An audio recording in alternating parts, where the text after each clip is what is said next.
Yeah, we were examining pipelines and platforms and things like that underwater. We did work as deep as 1 mile deep.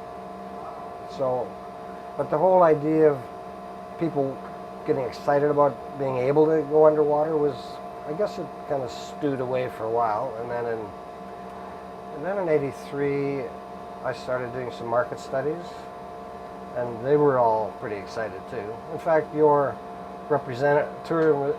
tourism representative in Barbados would have been one of the people I talked to as just a very initial step, and they all got excited about it.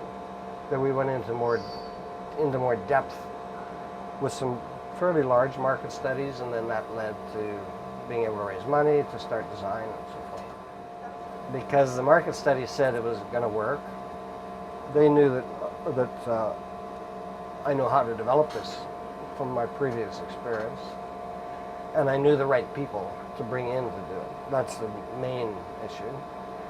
And I guess we just had a lot of confidence that we were going to be able to pull it off. So the first group of money paid for part of the design. Second group, these are friends of friends and family, right? And then they'd bring their friends in and say, once the design was ready we could start building it, they brought in more money, and then it went on and on. So it was in stages.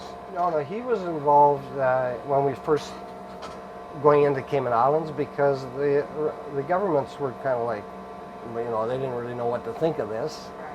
They didn't want to take any chances, even though we had the American Bureau of Shipping involved in it.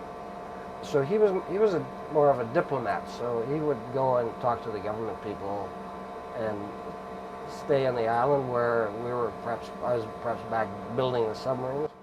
So he played sort of the chief diplomat. And when he was here, he played the same idea. He'd go to the government, explain to many people what it was about. Cayman was a good place to start. Not that huge in terms of tourism, but they had very good tourism statistics, so you could track what you were doing. The government wasn't easy, but they were inclined to accept the product, and they would have been the first ones, right, in the world to ever do this. So they were pretty brave, I thought, in a way. And similarly, Barbados was very, very prepared to. They're fairly adventuresome in the sense of being prepared to take it on as well. St. Thomas it started to get easier because obviously after one or two and some history, it became easier to convince a government.